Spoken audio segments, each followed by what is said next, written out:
이 시간 우리에게 주신 하나님 말씀은 요한일서 2장 1절부터 11절까지의 말씀입니다.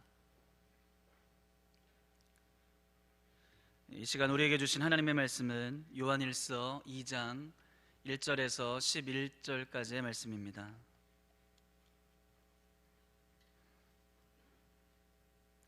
하나님의 말씀을 경청하십시오.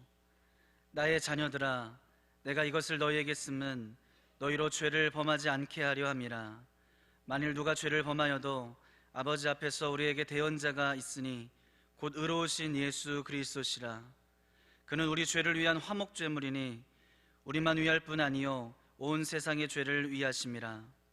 우리가 그의 계명을 지키면 이로써 우리가 그를 아는 줄로 알 것이요 그를 아노라 하고 그의 계명을 지키지 아니하는 자는 거짓말하는 자요 진리가 그 속에 있지 아니하되, 누구든지 그의 말씀을 지키는 자는 하나님의 사랑이 참으로 그 속에서 온전하게 되었나니 이로써 우리가 그의 안에 있는 줄을 아노라. 그의 안에 산다고 하는 자는 그가 행하시는 대로 자기도 행할지니라.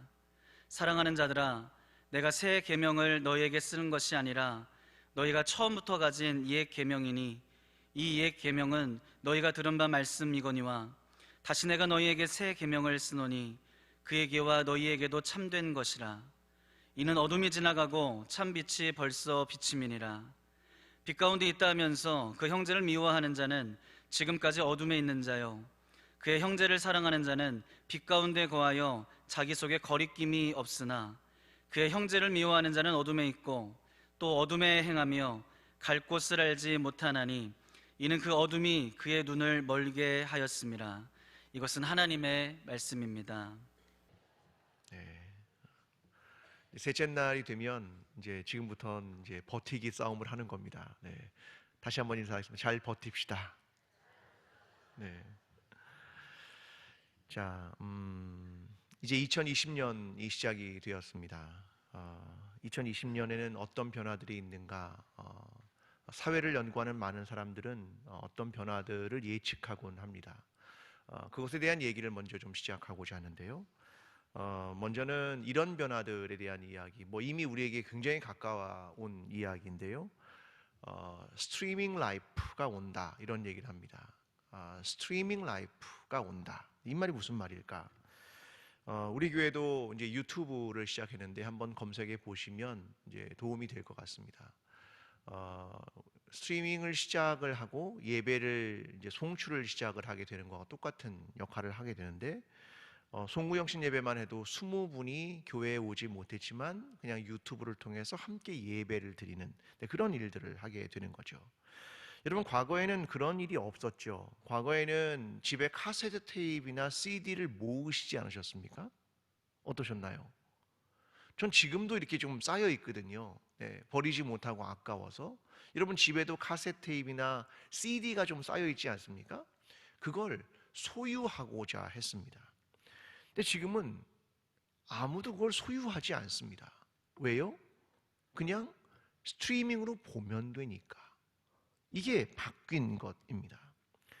원래 스트리밍이라고 하는 건 흐른다라고 하는 것인데요, 사람은 뭔가를 이제 소유하지 않고 그냥 접속하고 소비하는 형태로 나아가게 된다라고 하는 겁니다.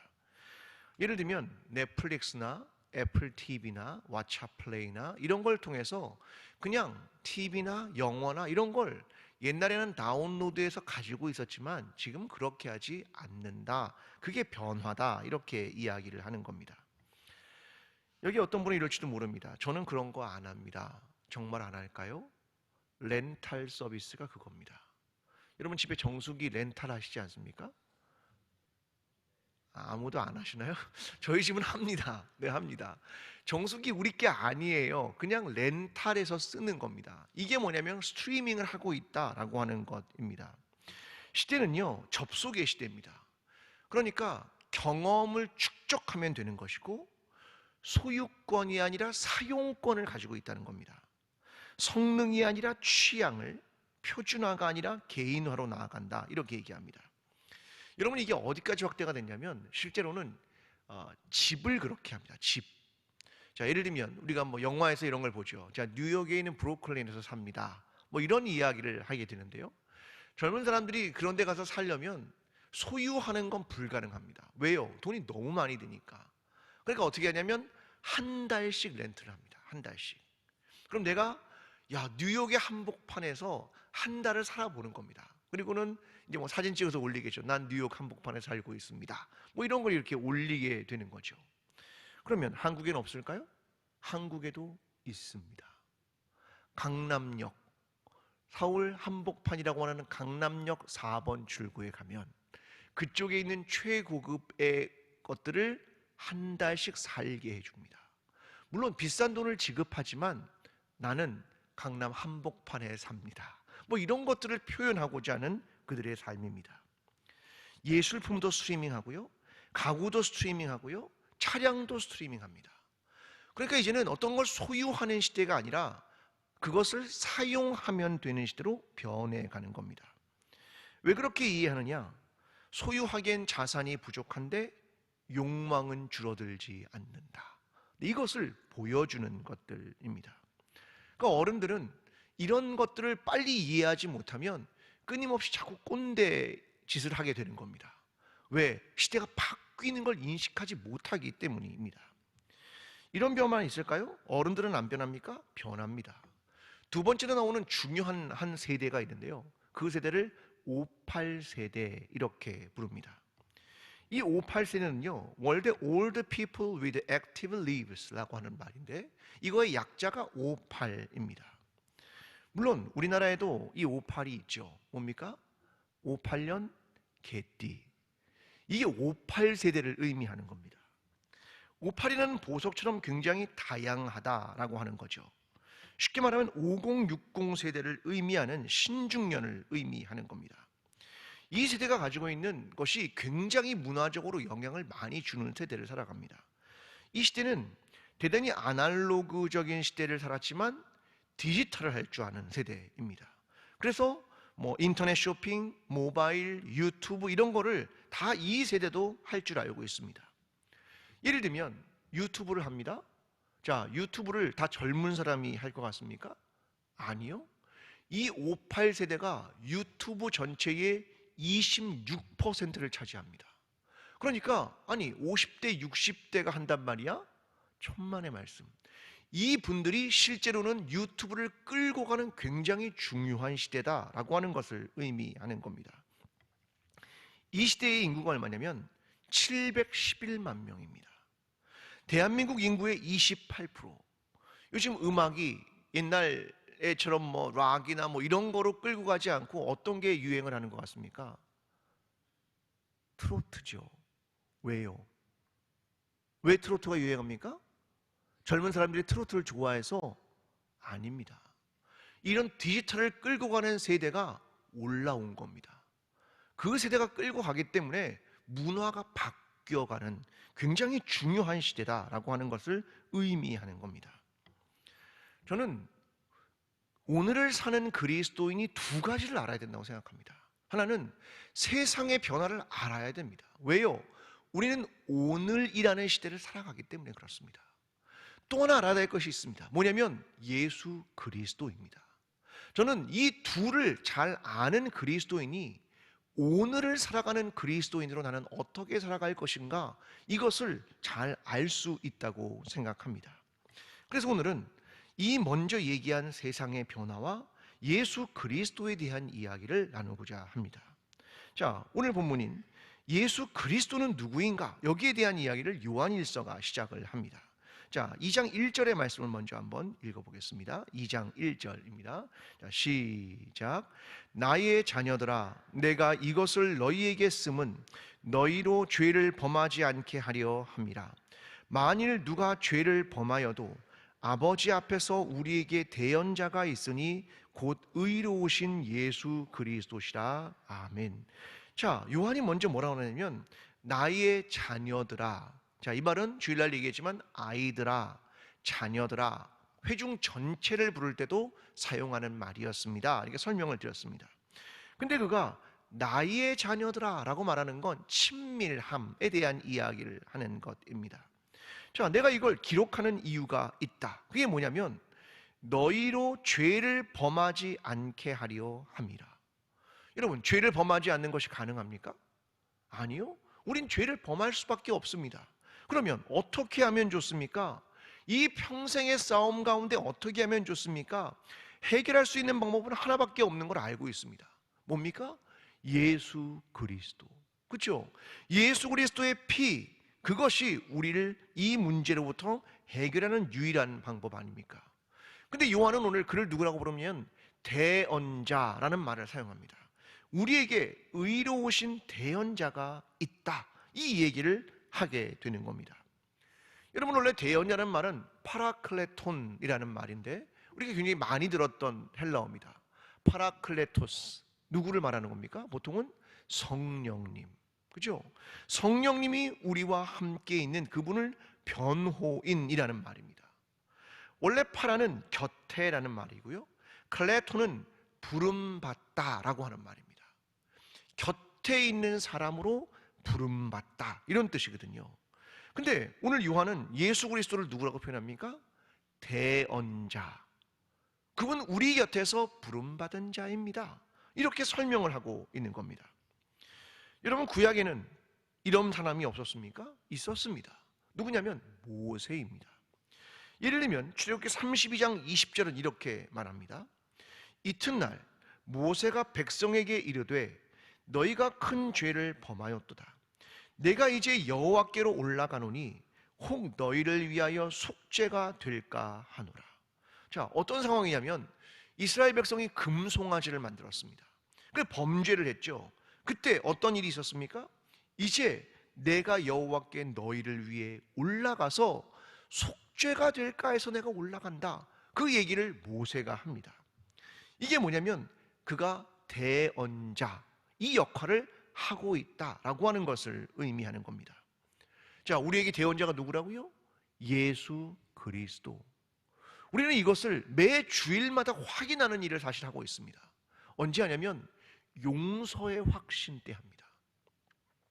여러분, 용서의 확신 때 똑같은 문구를 우리가 사용합니다. 뭐냐면 우리는 예수 그리스도의 이름으로 용서함을 받았습니다. 이거 똑같은 문구를 인도자가 합니다. 로마 가톨릭 같으면 대언자가 신부죠. 그러니까 죄의 고백을 신부한테 와서 하는 겁니다. 그 역할을 하게 하는 거죠. 근데 개신교는 뭐가 핵심이라는 겁니까? 우리의 대언자는 누구라고요? 예수 그리스도. 그래서 우리는 예수 그리스도의 이름으로 용서함을 받았습니다, 이것을 선포하게 되는 겁니다. 자, 예수 그리스도가 우리의 대언자입니다, 이것을 설명하는 겁니다. 그런데 그가 그냥 대언자의 역할을 할 수 있었을까? 아니라는 거죠. 자, 2절의 말씀을 좀 보겠습니다. 함께 2절의 말씀을 읽습니다. 자, 시작. 그는 우리 죄를 위한 화목 제물이니 우리만 위할 뿐 아니요 온 세상의 죄를 위하심이라. 자, 그가 우리 죄를 위해 뭘 하셨습니까? 화목 제물이 되셨습니다. 십자가를 지심으로, 죽으심으로, 희생하심으로 그가 대언자가 되었습니다, 이렇게 설명하는 겁니다. 자, 누군가를 대신한다는 것, 다른 사람들의 것을 대신 진다라고 하는 거죠. 구약에도 마찬가지죠. 제물들, 이 제물들은 역시 대신 무엇인가의 죄를, 인간의 죄를 지고 죽음으로 말미암아 그 사람의 죄를 용서함 받게 되는 삶을 살게 되는 것 아니겠습니까? 여러분, 그런데 여기서 중요한 것이 있습니다. 자, 2절이 이렇게 말하는데요, 이것이 우리만 위할 뿐 아니요 온 세상의 죄를 위하심이라.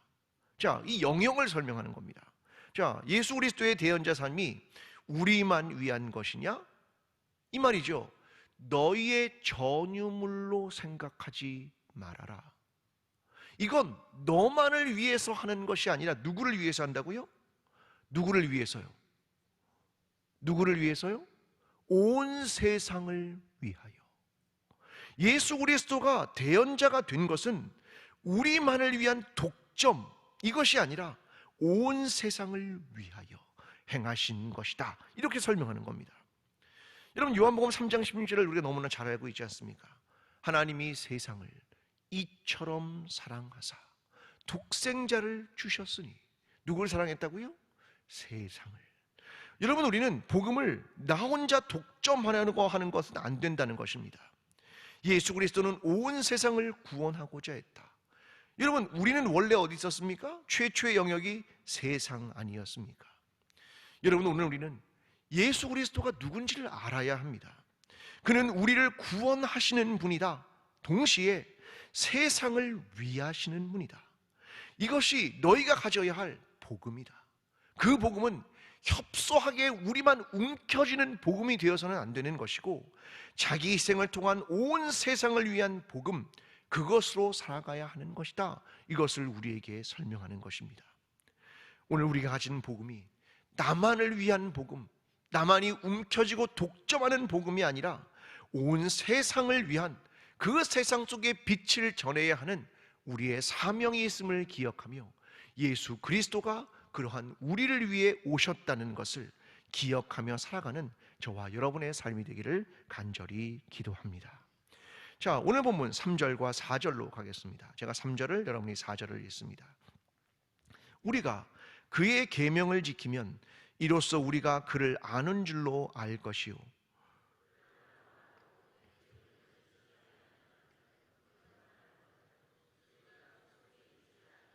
아멘. 자, 이거 보면 계명에 대한 얘기를 합니다. 자, 우리 지난 주일날 계명이 뭔지를 알았죠. 자, 옛 계명, 새 계명 모두가 뭘 말한다고요? 서로 사랑하라. 이것이 옛 계명과 새 계명이 말하는 거라는 겁니다. 하나님을 사랑하고 이웃을 사랑하라. 이게 계명이라는 겁니다. 근데 우리가 눈여겨볼 말이 하나 있습니다. 그게 뭐냐면 그를 아노라 라는 이 말입니다. 자, 그를 아노라 하고 우리가 계명을 지키지 않으면 문제가 있는 것이다 라고 설명을 하는 거죠. 자, 만약 네가 그를 안다, 예수 그리스도를 안다 라고 하고 계명을 지키지 않는다면 거짓말하는 것이고 진리가 그 안에 있지 않다. 이 요한의 얘기입니다. 여러분, 예수 그리스도를 아십니까?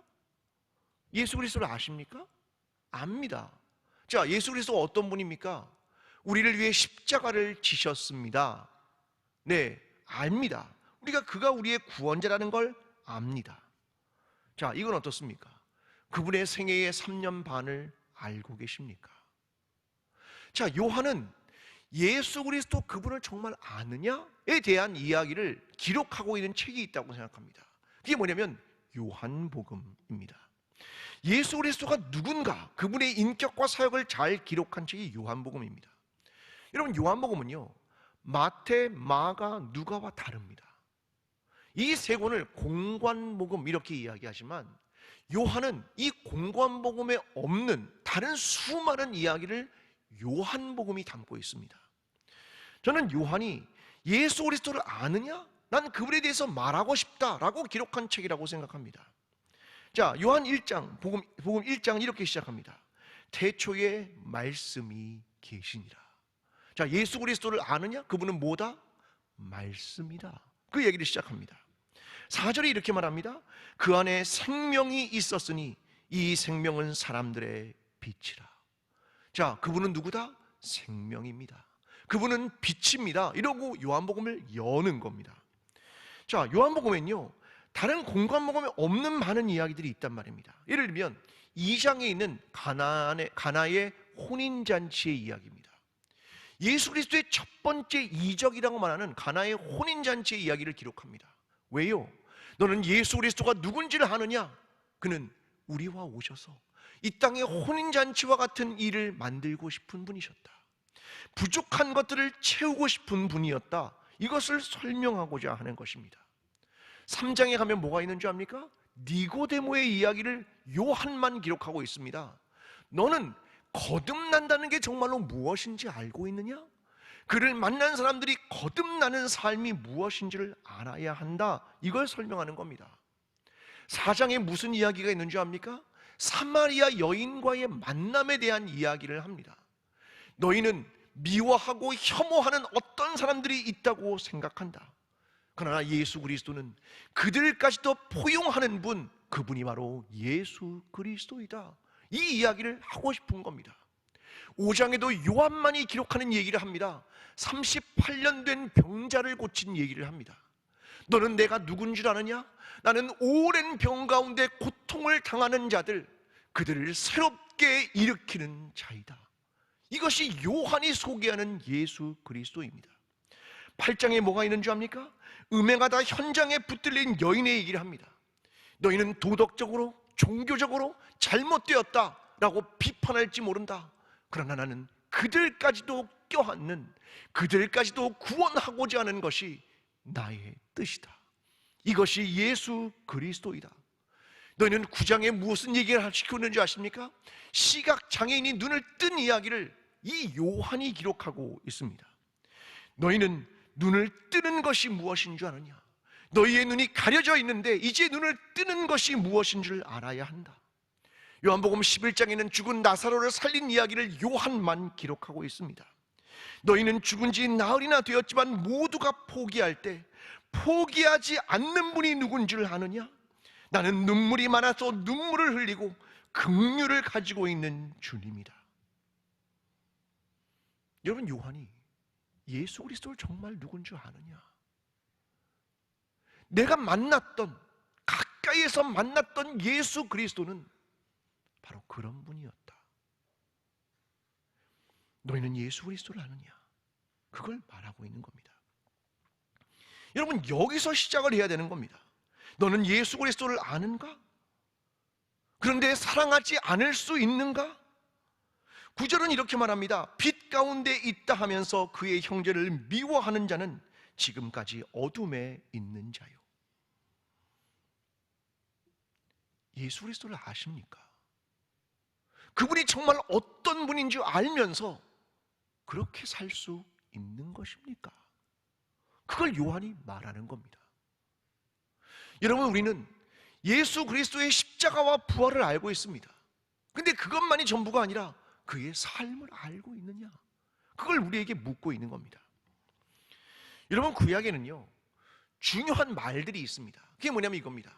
나는 여호와이니라, 이런 말입니다. 나는 여호와이니라. 이 말은 뭡니까? 너는 내가 누군 줄 아느냐? 나는 어떤 하나님인 줄 아느냐? 이 얘기를 하고 있는 겁니다. 여러분, 이스라엘 백성은요 하나님을 아는 걸 놓친 겁니다. 자, 호세아 6장 3절을 이렇게 말하죠. 그러므로 우리가 여호와를 알자. 힘써 여호와를 알자. 그의 나타나심은 새벽빛같이 어김없나니 땅을 적시는 늦은 비와 같이 우리에게 임하시리라 하리라. 이스라엘 백성이 잘못된 건 하나님을 몰랐다는 겁니다. 그래서 그들이 회개하며 돌아올 때 이렇게 말합니다. 우리가 여호와를 알자. 힘써 여호와를 알자. 이렇게 말하는 겁니다. 자, 구약 성서가 말하는 나는 여호와니라, 이런 표현들이 계속 등장합니다. 내가 누구인지 알라는 거죠. 자, 창세기 15장 7절이 이렇게 말합니다. 또 그에게 이르시되 나는 이 땅을 내게 주어 소유를 삼게 하려고 너를 갈대아인의 우르에서 이끌어낸 여호와니라. 무슨 말입니까? 갈대아 우르에 있는 아브라함을 끌어낸, 구원한 하나님, 그 하나님이 바로 나다. 나는 그런 하나님이야. 그걸 말하는 겁니다. 출애굽기 20장 2절은 말합니다. 나는 너를 애굽 땅 종되었던 집에서 인도하여 낸 내 하나님 여호와니라.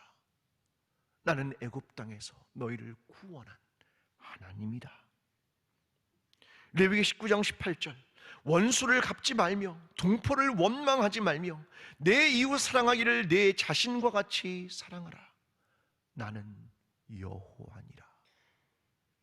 이게 나다. 하나님이 자신을 설명하는 겁니다. 여러분, 우리는요 하나님이 누군 줄 알아야 합니다. 정말 예수 그리스도가 누군 줄 알아야 한다는 겁니다. 이걸 모르면 문제가 되는 겁니다. 구원의 하나님, 사랑의 하나님. 그래서 성경을 자꾸 봐야 하는 이유가 거기에 있는 건 아닙니다. 여러분, 예를 들면 우리가 누구와 다투는 경우가 있죠. 자, 누구와 싸웠습니다. 그러면 그 싸움이 그 사람과의 만남의 전부입니까? 아니죠. 여러분, 그가 누군 줄 안다면, 이 싸움 뒤에 있는 진실이 무엇인지를 알고 있다면 그건 한 번에 불과하게 된 겁니다. 한 번의 감정으로 다투고 그가 누구인지 알면, 그의 본성과 마음과 중심을 알면 그냥 끝나는 겁니다. 여러분, 아내와 남편과 다투셨습니까? 그러면 한 번 다투면 어떻게 하십니까? 절교 그러십니까? 아니죠. 지금 싸웠지만 뭘 아는 겁니까? 여전히 아내와 남편이 나를 사랑한다, 이걸 아는 겁니다. 그러니까 그냥 싸움으로 끝나는 겁니다. 왜요? 그의 삶과 그의 중심을 알고 있기 때문에. 여러분, 성경을 왜 알아야 하는 것입니까? 하나님이 누구신지, 예수 그리스도가 누군지를 알아야 하는 것입니다. 여러분, 우리는요 또한 우리의 지체들을 알아야 하는 겁니다. 여러분, 오랜 신앙생활을 같이 하면 정말 서로가 잘 알 거라고 생각하십니까? 아니요, 그렇지 않습니다. 왜요? 표면적인 대화를 너무 많이 했습니다. 내 아픔도 내 기도 제목도 노출하지 않았습니다. 왜요? 여전히 신뢰할 존재라고 생각하지 않기 때문입니다. 여러분, 왜 구역 예배나 소그룹 모임을 자꾸 해야 되는 줄 압니까? 우리가 나눌 수 있는 공간이 거기밖에 없기 때문입니다. 그래야 서로를 알아가기 때문입니다. 그래야 서로를 지탱해 줄 수 있기 때문입니다. 교회는요 너무 많은 회의를 해서는 안 됩니다. 그건 우리가 서로를 알아가는 데 도움이 되진 않습니다. 회의는 짧게 하고 그리스도에 대해 나누고, 내 삶에 대해 나누고, 그리스도가 나를 만나준 일을 나누고, 내 기도 제목을 나누고, 이것이 이루어져야 하는 것입니다. 여러분, 많은 회의는요 관심을 외부로 쏠리게 하고 객관적인 일만 자꾸 보게 합니다. 여러분, 교회는 자꾸 모이면 뭘 해야 됩니까? 내 삶을 나누고, 내가 경험한 그리스도를 나누고, 내가 가진 아픔을 나누고, 내 기도 제목을 나눠야 하는 것이죠. 이 나눔이 서로를 알아가는 것이고, 내부를 향하게 하는 것이고, 내 주관적인 신앙을 만들어가는 것이기 때문입니다. 여러분, 모이면 우리는 하나님의 이야기를 해야 하는 것입니다. 우리는 모이면 어떤 행사 얘기를 하는 것보다 더 중요하게 예수 그리스도의 이야기를 해야 하는 것입니다. 오늘 저와 여러분, 2020년을 맞이하면서 우리는 과연 하나님을 알고 있는가? 나는 예수 그리스도가 어떤 분인지를 정말 알고 있는가? 그것을 기억하며 우리의 지체들을 함께 알아가며, 오늘 하나님께서 우리에게 허락하신 귀한 일들을 통하여 내가 그리스도를 아는 만큼 그 사랑으로 이웃을 사랑하게 되는 저와 여러분의 삶이 되기를 간절히 기도합니다. 기도하겠습니다.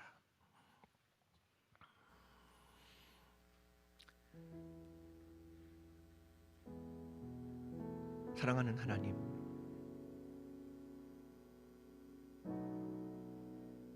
우리는 주님을 안다고 생각했습니다. 그런데 돌이켜보니 주님을 잘 알지 못했습니다. 그가 어떤 삶을 살았는지, 그가 누구와 만났는지, 그가 어떤 사람들을 포용했는지, 어떠한 사랑으로 사랑했는지 알지 못했습니다. 하나님, 우리는 하나님이 누구신지 잘 알지 못했습니다. 우리를 구원하기 위해 어떠한 희생을 치르셨는지, 우리를 구원하기 위해 어떠한 인내를 하셨는지 우리는 너무 쉽게 잊었습니다. 주님, 우리를 위해 자신을 아낌없이 내어놓으신 하나님과 예수 그리스도를 알게 도와주시고, 또한 우리의 지체들의 아픔과 이웃의 아픔을 알게 해주셔서 그리스도를 아는 자로서 세상을 사랑하며 지체를 사랑하며 이웃을 사랑하며 살아가는 하나님 나라의 사람들이 될 수 있도록 은혜를 더하여 주시옵소서. 이제는 우리를 위하여 십자가를 지시고 부활하신 예수 그리스도의 은혜와 하나님 아버지의 끝없는 사랑과 성령님의 교통하심이 주의 말씀을 기억하며 예수 그리스도가 누구인지를 더 깊이 알며 그 사랑으로 주의 계명을 지키며 살아가기를 소원하는 여기에 머리 숙인 모든 하나님의 백성들 머리 위에, 광주 제일교회 위에, 나라와 민족 위에 지금부터 영원까지 함께 하시기를 간절히 축원하옵나이다. 아멘.